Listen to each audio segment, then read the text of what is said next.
Umar, thank you so much for being with us on the Dastaangoi Podcast. I really appreciate you kind of taking out the time in the crazy times that we're in right now and coming to join us online across from Lahore. So to kind of begin, I'd love to hear your story of how did you get to where you are today? How did you get into directing films, directing music videos, and the journalism stuff that you're doing? How did Umar become Umar? Well, it's a very long story, but I'm going to try and make it brief and snappy as much as I can. I had never made a film before I actually got to graduate school, so that would be my master's. But it was always something on my mind. And, film is such a dynamic medium that different media kind of play into it. So there's writing, there's photography, cinematography, acting, or performance, costumes, design, everything, right?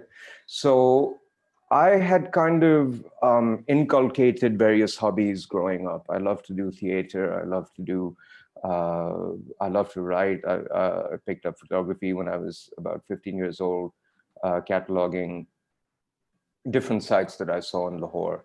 And then I think, funnily enough, what precipitated my move into film was actually a kind of economic event, which is that I was graduating college and I'd done cinema studies, which is the academic study of film and English literature. And the great economic recession of 2008 hit, or 2009.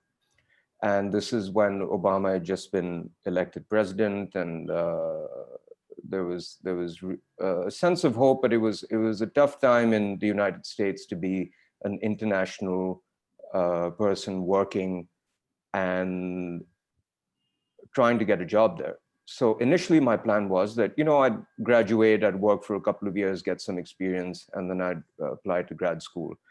And then the recession hit, and I had cousins in the States who were doing very kind of safe, quote unquote, things like accounting and investment banking and so on and so forth. And the jobs that they had, they were all kind of laid off, and they had to go back to Pakistan.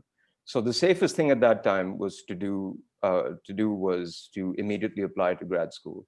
And so I shot my shot, as they say, and I applied to just two schools, which was because I wanted to stay in New York. So one was NYU's Tisch School of the Arts, the graduate film program, and the other was Columbia. And luckily, I got into NYU. I think I was the first Pakistani in that particular program, which has alumni such as Martin Scorsese, Spike Lee, Jim Jarmusch, Ang Lee, so on and so forth. And then began this kind of roller coaster ride of learning both the technical aspects of filmmaking, but also the storytelling aspects, because film is a language in itself.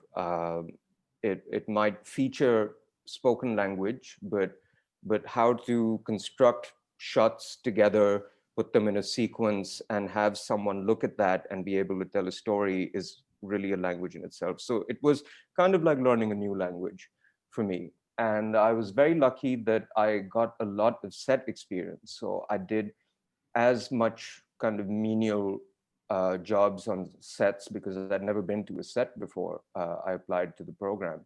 So, I worked as like a junior electrician. I worked as a guy who held a light for, 12 hours a day. I worked as a sound recordist. I worked as a cinematographer. I worked in various You gave your dues. departments. Huh? You gave your dues, basically. I gave my dues, and frankly, I've been giving them ever since, because it's such a vast medium that I really feel that I don't undertake a project without learning anything substantially, even now. And it's been 10 years since the point that we're talking about. So then I believe my first film was horrible. And by horrible, I don't mean to say that it was bad. I mean that people were entirely indifferent to it. And I feel that indifference is really the worst thing for any artist in any creative field. Sometimes things can be quote unquote bad, and they can get a cult following, or they can be hilariously bad and give people a laugh. But it wasn't bad enough to be enjoyably bad, and it wasn't good enough to be good. So I remember very clearly that I felt that I failed, and it was an interesting thing because, before, I wasn't a bad student, I wasn't a great student either, but I always thought that, I was a bit lazy. So I always thought that, if I'd only applied myself, I would have gotten that A or something. But this is something that I worked really hard for, and worked hard on, and I just didn't jump the bar, so to speak. So then I kind of started to realize the nature of the beast and what I'd gotten myself into. So then I started working harder. I remember that I was due to come for winter holidays after my first short film, which was made in the first semester of my program. And I remember sitting at the Dubai airport and just writing and writing and writing my next script. Uh, and then kind of getting ideas and so on and so forth. And that script that I started writing at the airport eventually became Last Remarks. And Last Remarks was a turning point for me because it did very well. Played at the Locarno Film Festival. It got nominated for a student Oscar, Student Academy Award. And then things started to open up. And I found that one fine day, I got an email from the chair of our program, Professor Jonathan Torrey. He's an amazing editor and just a wonderful human being who mentored me a lot. And he said that, there's an opportunity which I want to recommend you for. And my friend is the producer, Sarah Green. And she's produced different things. So why don't I put you in touch with her, and then you can see. And I looked up Sarah Green, and she had primarily worked with two directors. One was Terrence Malick, who I was a huge admirer of his work, and very kind of, I wouldn't say reclusive, but a director who deliberately stays out of the limelight and therefore has this intense air of mystery to him. Yeah. And I feel that mystery kind of permeates his films as well. So, and then she had worked with another really great indie director called Jeff Nichols, who I think at that time had just won an award at Cannes for his film Take Shelter.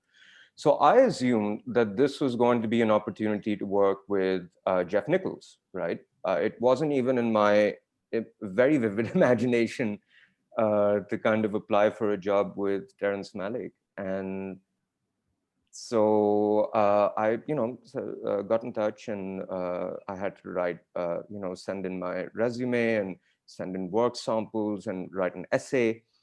And slowly I began to realize that this is for Terrence Malick, I remember the only two times that I felt this tense was when I had my interview for graduate school and this. And so I wrote, and I had an interview with Barki Oshikawa, who is one of the editors of Tree of Life.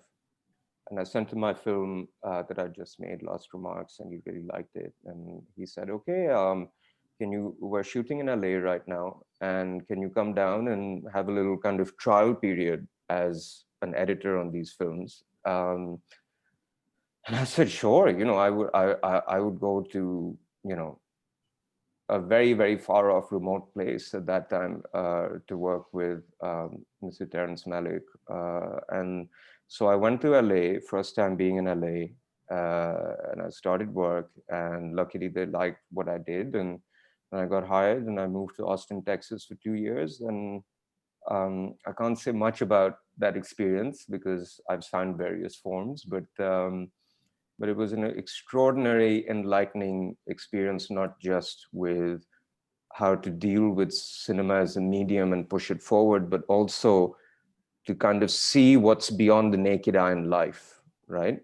So to kind of look through people, so to speak. Yeah. And kind of, as I was just watching this Bruce Springsteen interview, and they were asking him about how does your music, which can be regarded as very much about American mythology, resonate so much across the world? And he said, well, I try to write about the inner geography, and I find that that's a really lovely term, because your inner geography is your emotional development, is the feelings that human beings feel every day in just this It's wild and wonderful thing called living this life. yeah, it's global. It's something that everyone Yeah, can relate to, no matter what your background. yeah, exactly. So, so those were the two things that I primarily took from that experience, which was to push this medium forward, and try new things, and not to be afraid of trying new things, and not to be afraid of failure, but also at the same time to be very particular about and very confident about the use of the craft, right? And I was gaining confidence at that time because it was still a formative phase. And then, that finished. I moved back. I started working between Pakistan and New York, and then I came back to Pakistan.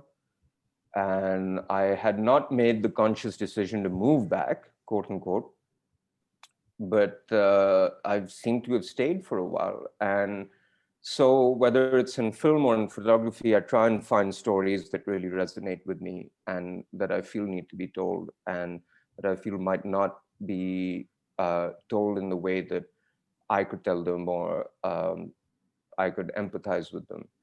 And so that's really a very kind of, I know this hasn't been brief at all. I'm very sorry, but that's a kind of brief synopsis of the last 10 years for me. Now, okay, let's take that and come back to one of the parts of the question, which was I wanted to kind of understand, now that we have context around Umar, and now Umar getting his education, formulating a context of how he wants to tell stories, getting the fundamentals down, coming back to Pakistan, what are the narratives that stick out to you? How do you choose what kind of projects to pick out? Is it something that comes from your childhood growing up? Did you spend time growing up in Pakistan? Did you Yes, I not? did. I You was did. born and raised Lahore, Pakistan, So for the most part. were there some narratives that came out from there that you, because you have a very unique lens, right? Like I've Hmm. seen a lot of your films so far, and I love each and every one of them for their individualistic aspect. The one that you mentioned while you were talking about yourself was the one that you were inspired by Edward Allan Poe, if I'm not mistaken, Hmm. the Hmm. last remarks. The cinematography and the way that you've directed it, right? It has, you can't really compare that kind of work, I'm sure, when it was shot to a lot of stuff that has been shot in Pakistan. You know, that the traditional, how movies kaise banti hain, unke take kaise hote hain, what kind of lens they use to tell the story, right? Hmm. One, fine, it's inspired by someone else from the West, but even the way you kind of you juxtapose yourself on it is a Hmm. very unique lens that only you bring, right? Thank you. So how do you choose the stories and give them the the honesty, the relevance, right? Because again, you know what happens sometimes is it's difficult to localize something to a Pakistani audience when you've been outside most of your life. I have that issue most of my times as well. Whenever I go to Pakistan, my experiences are different. You know, my experiences are Mm. mostly from Dubai, from other parts of the world. And then when I go to Pakistan, only now, only recently, over the last 4 or 5 years, have I started to build those experiences and ways of interacting that can give some truth to what I'm saying, Mm. or relating to people, right?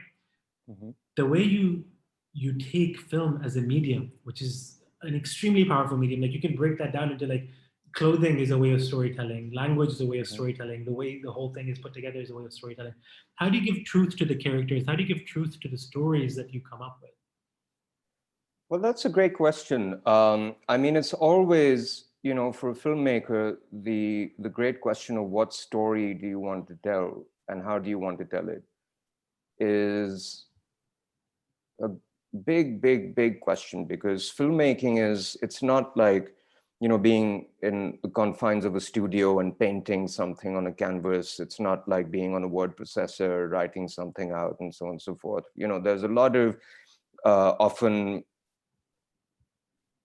money and infrastructure and a team of people that you have to work with, and it takes time, right? So that's why It takes time and it takes a lot out of you. Every project. It doesn't matter whether it's a short film or if it's a music video or if it's a commercial or if it's a long form film. So I think the best way that I can answer that is I see it kind of like a tree, right? A story. So does this really grow roots in me? Does an idea, because you know, as a creative person, you get ideas all the time. Yeah. Oh, that would be cool. Oh, that would be cool. And in Pakistan, there's no dearth of stories to tell, right? Millions and millions of interesting, fascinating stories to tell. But I'm like, does this grow roots in my system? And again, that idea of inner geography is that, can I use this to kind of speak to people? And can I highlight something in a way that they might not have seen before? The lens, or my, what I would say now is maybe to some an idiosyncratic film style, is because I see a lot, I read a lot, and there's a lot of sameness. And for me, as I said, art is not good or bad. That's not the enemy. For me, the enemy is sameness and complacency. And to just be sitting like this, you know, sorry, I disconnected my microphone, but kind of sitting back and just taking something in, you know.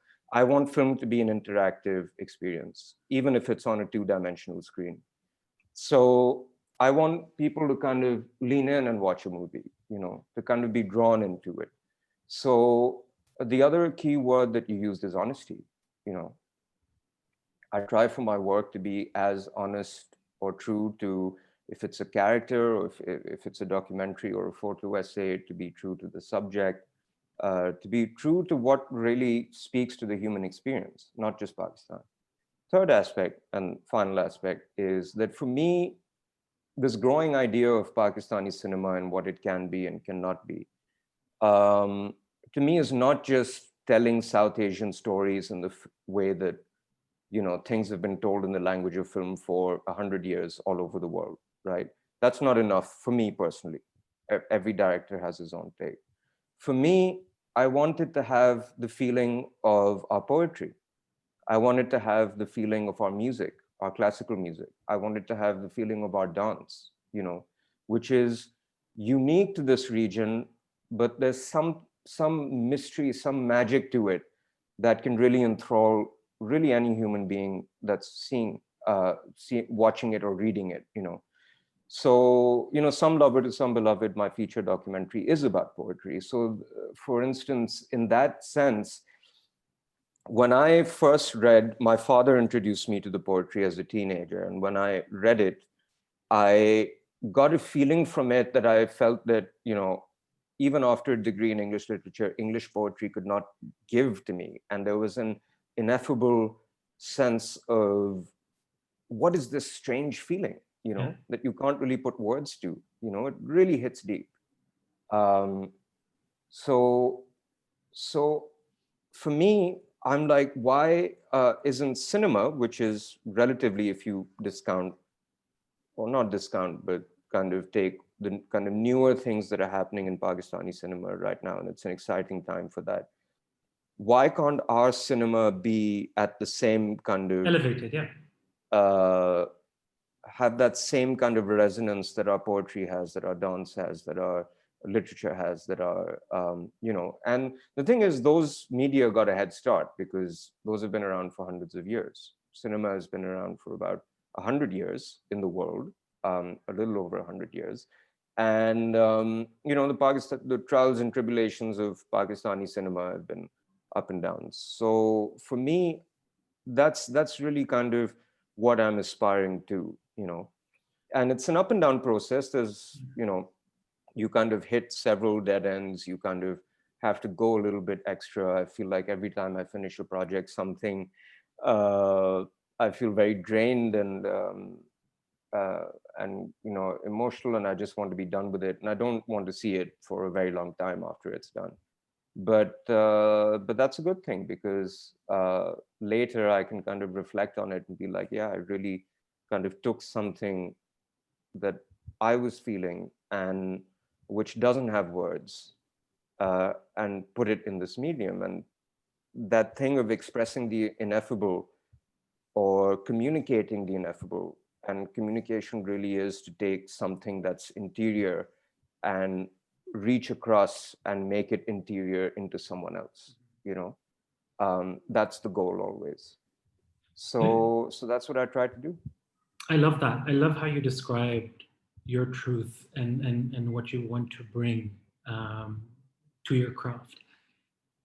One of the things that I noticed in Some Lover to Some Beloved as well, and if you kind of step back for a minute and see how the East, quote unquote, is represented in media, in your traditional films, usually is not in a positive light, right? Like it's always, oh, these are the terrorists, these are um, it's always backwards, and it doesn't give to the truth of what the East, India, Pakistan, Afghanistan, Bangladesh, all of these places have, the richness of culture, the deepness of everything. And Some Lover to Some Beloved, for me, the reason it resonated so much with me is, one, yes, I love the poets, I love the poetry. It introduced me to Zain Muhyiddin. I had no idea who he was.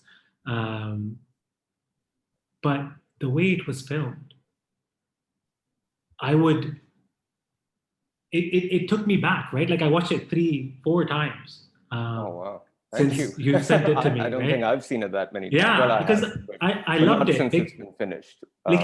Here's my thing, right? Like the reason that I loved it so much was, here is a film where I can relate to, where I can see it, and it's visually pleasing. The story is done, which resonates with me. And it's not like that traditional ma, beti, bhau kind of, and you know, that traditional crap that comes out. Like, I mean, Mhm. no offense, but that doesn't resonate with me. But something that Yeah. is culturally relevant, that is timeless, and created and shot in a way which, you know, if I was to see this in the cinema, I would not hesitate to go buy a ticket and watch the film, Mhm. right?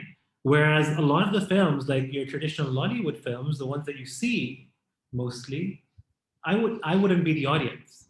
A lot of the outside wouldn't be the audience. So coming back to why I made this point was that if you want to change the narrative of Pakistan, which is what even with Dastaangoi we try to do, right? We try to showcase a different side of what Pakistan is and what Southeast Asia is. You're doing that in such a remarkable way, which Thank is you. visual, which is emotive, which people can relate with. And that's what resonated with me. And that's what I loved about your work. Now, Thank you. with that as a point, how do you see the evolution of cinema in Pakistan? As you said, that it's evolving at a very fast pace. Like there's a lot of really cool directors. And I mean, I've had the honor lately to speak to some of these guys. Mhm. Um, Sam is one of them who we actually just launched a podcast with yesterday or day before yesterday. Yeah.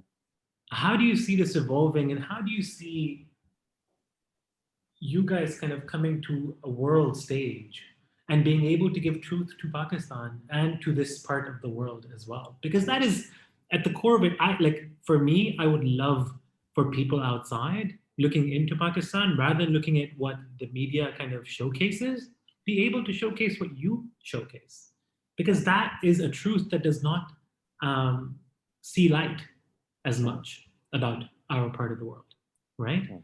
So how do you see that evolving? So there's two things that I want to say to that. Firstly, you've used a word that's really key in what me and kind of a newer, younger generation of filmmakers are now trying to do, which is truth. You know, I just always felt that the truth of what I see in Pakistan, it's not about good or bad. It's not about positive or negative. Pakistan is too diverse and too complex an idea, a place, a home for us, um, to boil down to kind of like, you know, is it acidic, is it alkaline, you know, like a kind of scientific thing. We are the sum of our experiences and our learning and our emotional development, right? So that takes in all the time that someone who, you know, I'm in my mid 30s now, and, you know, I saw the Pakistan where, you know, if you had a crush on someone, you had to call on a landline and what you're worried about if their parents would pick up, and inevitably they would do. And I've seen that Pakistan. I've seen the Pakistan of the earliest Janoon, vital signs videos, all of that stuff, um, and all our fights with terrorism, our fights with our own culture, our fights with religious fundamentalism. So as I said, there's a vast, it's easy to say, okay, tell the truth, Yeah. right? But there's a vast amount that you can cover in that.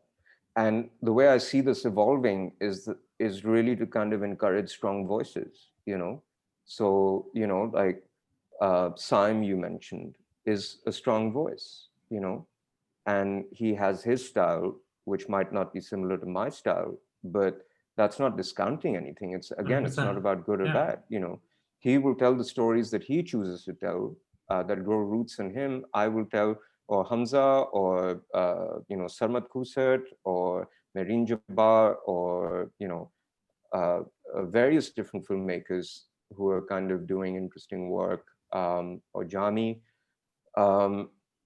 I see Pakistani cinema growing or evolving as cinema has grown and evolved in almost any country at its inception, which is that someone gets an idea or wants to tell a story, which is, this is something that means something to me. And if it means something to me, it could mean something to someone else. Yeah. It's almost a naive idea in some ways. But how do I communicate that? As I was saying, can you make something that's interior to you, interior to someone else? It's an extraordinarily difficult thing to do, crossing that jump, because we can say things to each other, right? We can present things as a kind of tableau, or as you go to see a theater show. Yeah. But the lovely thing about cinema is that it can be so much more than that. And as a language, not just as a medium, it has evolved to that point. So it comes back to the point of immersive, in how it's immersive in nature and what you're trying to do. I think the key thing is to encourage people and to just not, again, the enemy for me is sameness. The enemy for me is presentation. That this is a presented version of whatever, what you see in dramas, what you see in ads, it's very glossy, and that will always exist. The thing is that will never go away because there's too much money and the demands of interest and commerce, so on and so forth. But we can, as you said, another key word that you used was narrative. If there's one narrative, you can always have a counter narrative. And I think especially a place like Pakistan deserves many narratives, because it's impossible to boil this country down to a synopsis or its people down to a synopsis. Like you and I are having this conversation in English, right? Outside, there are some workers outside my house that are having a conversation in Punjabi, right? A very different conversation. Yeah. And they're from a very different background. They have very different lives, right? So, but the thing is that the core human emotions we all feel, love, longing, on the negative side, anger, hatred, so on and so forth, grief, right? So it is possible, I believe, and a lot of people would not agree with me, especially the people who kind of make very generalized content to kind of with an idea to have it appeal to as many people as possible. But I am a believer that you can be very specific and still have that kind of resonance, and that's the kind of resonance that goes the extra distance. Again, it's my idea of, you're either watching something like this or you're watching something like this, like, are you drawn into it? You become invested, really, basically. Yes, exactly. And you'd be surprised, I write things that I feel are very specific to me somehow, and I get all kinds of responses, and the responses that mean the most to me is when people take something that's in the work and connect it to their own lives. It's not necessarily the kind of presentational Sas Bahu narrative or etc. that you said, but it's really about what is underneath that, right? A Sas Bahu relationship can be seen as an exterior thing, or it can be seen as an interior thing. Now, the thing is that it's just a lot more work, and you really need to know what you're doing to confidently chart the interior, right? Or the interior geographies rather than the exterior. The exterior, what? I put a camera on you, right? And you will give the camera what you will give, you know. But to go that extra distance and have this connection with you, and have that connection resonate on a screen with this blend of image and sound is another different thing. So I hope that we will have new voices, that we will have voices that have had enough of what we've had for so long, you know, and we'll try to do different things, whether it's visual, whether it's thematic, whether it's story related, whether it's different kinds of subjects, whether it has to do with minorities, majorities, etc. That's up to them, you know. And in the cinema world, you know, they're usually called auteurs, but I don't really correspond to that, because I think that everyone can be an auteur. It's just a choice that you make, you know. So there is the kind of commercial. So you know, here's the thing, just to sum it up. You can either see the people who you're going to reach as an audience, or you can see them as a market, right? And I get that a lot. And just in that use of terminology lies a whole different way of thinking. Yeah, completely. You know? It's very beautifully put. Yeah. I get that a lot. You know, oh, what's your market? You know, and what's that? That's for the producer to do, you know, that's not for me to do. Viewing them as an audience humanizes the people that you intend to communicate with, whatever your medium is, for any creative person, right?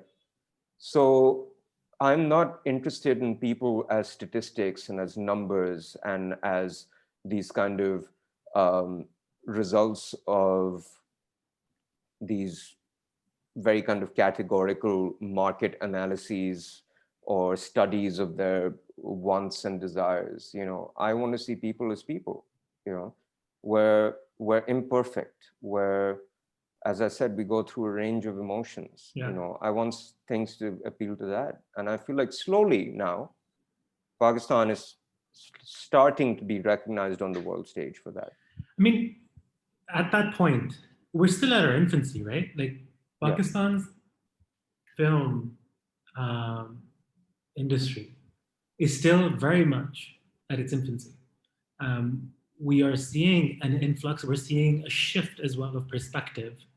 We're seeing revolts in terms of the narratives that are being put out and that are not being accepted by the higher ups, which I think also, if you kind of step back for a second and realize that Pakistan is a very young country, you know, like the median age in Pakistan is 23 years old.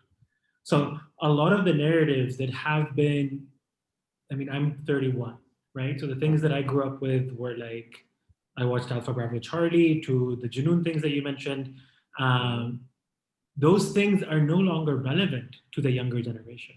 They will not relate to that. The newer voices, like yourself, like Sam, like the other guy, Sarmat, that are creating relevancies, narratives that are relevant to today, are the ones that are going to be intertwined with this younger generation's life. So that is going to be their truth. So there needs to be a shift of storytelling, of how you kind of tell stories, and that, I mean, you kind of see that, right? Like you see that in how, I mean, India is an extreme example, but if you start looking at the whole world and the way that the storytelling is changing, the things that we're focusing on are changing. One, it's because of social media, and now everyone has the ability with a camera and a phone to become not a filmmaker, but a storyteller in one way, shape, or form, right? Like you can build a story. And I've seen very beautiful ones come out of people with just an iPhone. And that access wasn't there before. So what's coming to front is, I mean, TikTok ban deklo, like the recent thing that TikTok, with what happened with TikTok being banned and then now being put back, because there will be voices of the younger generation, I mean, which are going to be unruly. They're going to be like, no, why are you taking this away from us? We don't understand. So this is going to happen. And at the same time, what you're saying, the truth to voices of the new generation of filmmakers, that's happening as well. Now, as we do evolve and we look at the macro lens of Pakistan as how Pakistan is evolving, with the younger generation growing up and wanting to hear different stories, wanting to see their truths in cinema and outside,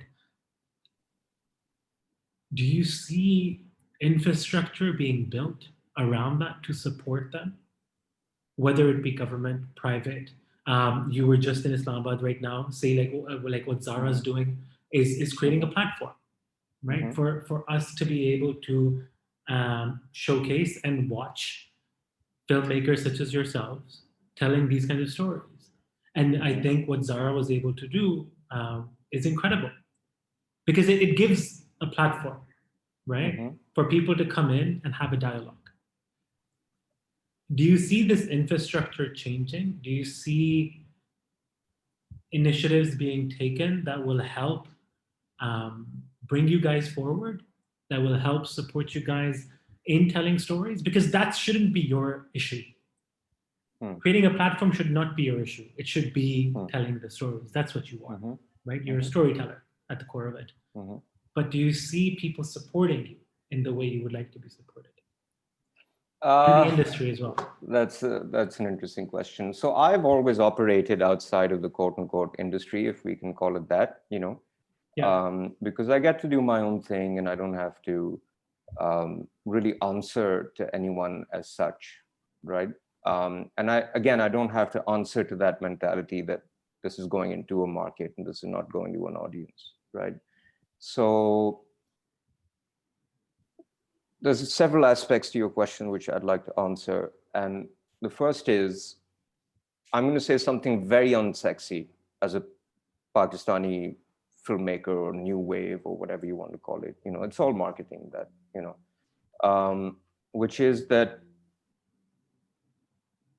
there are definitely certain limits of what kind of stories and how you can tell them in Pakistan. Right?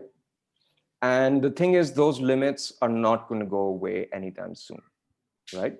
They can be enforced in a more stringent manner by maybe changes in the higher ups, or they can be a little more lenient. But there's some kind of zones that you go into at your own risk, right? Sometimes maybe even in extreme cases, a risk to your own life. So for me, making films in Pakistan is not, to me, personally, not an act of rebellion. It's a compulsion, right? One of the first things that I learned in film school was that, as a student filmmaker, you were forced to operate with a crew of 2-3 people. You did not have access to, because we were shooting in New York, we did not have permits, we did not have access to locations, so on and so forth. We didn't have a huge kind of machine behind us to make our films and tell our stories, right? So I believe that box, to me, as a filmmaker, is very important, of limitations, because you can really go anywhere with this medium, with life, both of those things, which are intertwined. For me, the box is always necessary because I want to be pushed, I want to be challenged with every project. Like, how far can I really take it? How far can I express? Or, say, for instance, can I express the same thing that would ordinarily be expressed in, say, a sexual scene or a kissing scene in a different way, but as I said, have the underlying emotions still be present, right? This is not a sexy perspective to have, No, but it's a very true one, and I actually like the way that you've kind of created an analogy of a box, and the way that you're talking about it, like, because there's the confines of the box, doesn't mean that you cannot innovate and think outside of it. Right? Sometimes those constraints bring the innovation.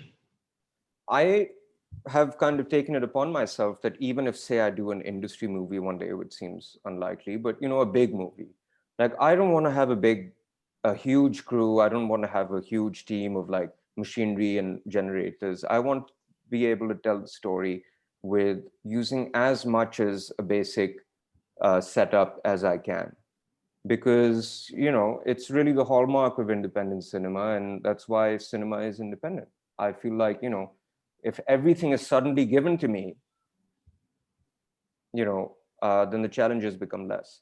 Now, at the same time, uh, the struggle could be eased in a bit with, yes, more support, or just, I don't necessarily want praise for my work. I just want to be acknowledged, for the work that I've done for the last 10 years, and I find that that's a bit hard to come by at times. Because, if in the entertainment business, if you're not someone, you're no one, right? So getting to be someone and having certain doors open would obviously be very welcome. Just to be able to get the work out to more and more people, right? Without necessarily having to play the game or compromise your ideals, right? But I think to, that famous quote for Reverend Martin Luther King Jr., which is that the arc of the moral universe is long but just. It applies as much to any creative profession, because you have to be in it to play the long innings, And I tell my students this, that not just creative, I think it applies to every profession. yes, you have to be willing to play the long innings. And, if you, fall yourself on the wrong side of the law, which we tend to, or the establishment or whatever, certain doors do close, but they open in other ways. So the thing is not to be discouraged by it, to not take that weight of, that weight that really anyone in human history has had trying to tell the truth, and the resistance. At some point, Galileo was mocked for saying the world wasn't flat. So as I tell so I teach now as well, and I try to tell my students that filmmaking in particular is like a test match. There's several innings, and you have to be, if you come out all guns blazing and, trying to hit the sixes and, really kind of going after every ball, you're not going to get very far. Yeah. You're either going to burn out, or or even worse, someone's going to burn you out. So the thing is that, that little classic cliche that, you can um, put an indent into a rock by hammering it, or you can just have that little water drip, drip, drip. So hopefully that's the thing. So in one way, I think that I would really encourage everyone to, I mean, in this medium, you have to be smart about many things. You have to be strategic. So it's very, very important. It's not just about in the telling of the story. It's also about, how can I get it through? And for me, I've never really had that problem, because of being controversial, or, etc. Because either I've been very fortunate that work that I've done, which kind of pushes against things, has just gotten through without anyone really questioning or noticing it, or what's more important is that just be true to the interior truth, and the exterior truth. So there's many ways. Last Remarks, for instance, was really, even though it's set in partition, is really about how I felt in 2010, after losing someone to terrorist violence, and the kind of imperialistic violence that we saw at that certain time, with our association with that particular American government and that particular Pakistani government, right? But if you see the film, I think that it definitely spoke to the time that it came out, but it's set in partition. It's set in 1947. So you say the same things, but you get a lot through. Yeah. So that's really what I would say to that, or that's my personal perspective to that, is that,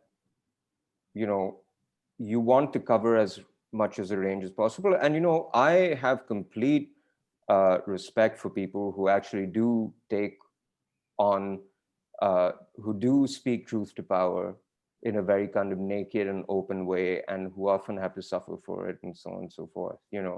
I personally just feel that, if you're hitting against a wall, you can always take a little diversion, you know. Um, so that's how I feel about it, and I think that things will change. But you study Pakistani history, it's all kinds of, like, with every kind of government that we have, um, the tolerance or acceptance of things has always gone up and down, right? So I think, Salam is a good example because it's a vital film. I think Yeah. it's a film that every Pakistani should watch. Um, and even though I don't think that it will, unfortunately, I hope that there's a day where it will be publicly screened in Pakistan, but, people will find it.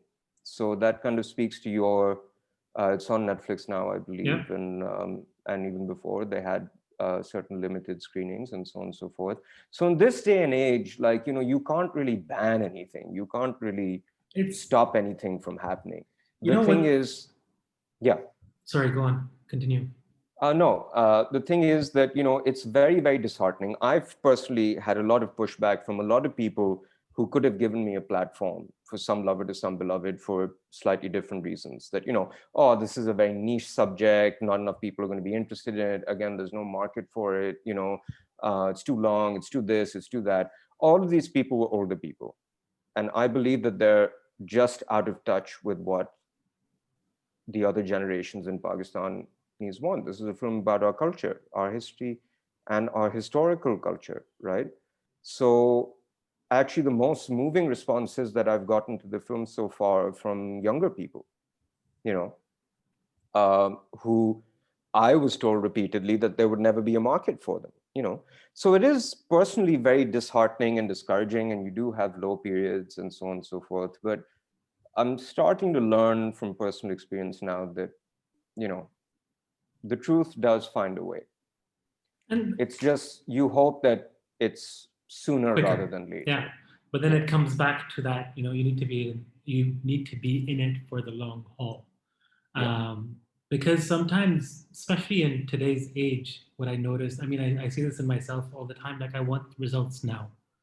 I don't have yeah, patience. I want everything done yesterday. yeah, And it just unfortunately isn't the way the world works, right? yeah. And we tend to get discouraged. Hmm. But I think the lesson is always to kind of, go for it in a way that if this is your truth, Yeah, then that's not going to show up in the first day. It's going to be that yeah. journey. It's going to showcase that, that want the Mm, longer time you spend on it. yeah. Dude, I think that it's incredible what you're doing. I'm honestly like Thank you so in much. in in awe of what you do. Um, Last question for you is, what's the most relatable, vivid memory of growing up in Pakistan? Or how do you unpack Pakistan for people that are coming from outside, or ask about what's Pakistan like? How do you describe it? I've gotten that question a lot because A fair I amount spent of a time in the lot U.S. of Yeah, that time in the US and abroad. And frankly, to be very honest with you, I never tried to unpack it for people. Not in a sentence, not in a paragraph. But how do you, I hope that with my work, and that too a reasonable body of work, I can give a sense to people, right? But I don't try and unpack it.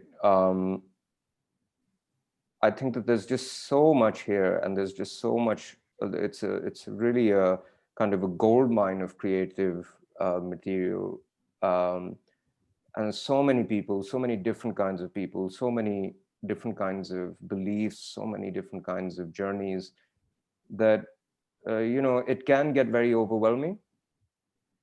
Um, but as I said, it's about the long haul. So if you can't say it all in one work, and I personally would not want to, because you wouldn't I give. don't think you Yeah. can do it, um, you can hopefully build up a body of work, and whenever it's time to shed this mortal coil, in the wise words of Shakespeare, I just hope that I've built that body of work, and then it's time to go. We all have to go, it's what we leave behind, that's really, that one hopes to resonate, even if you don't do anything, artistic, quote unquote.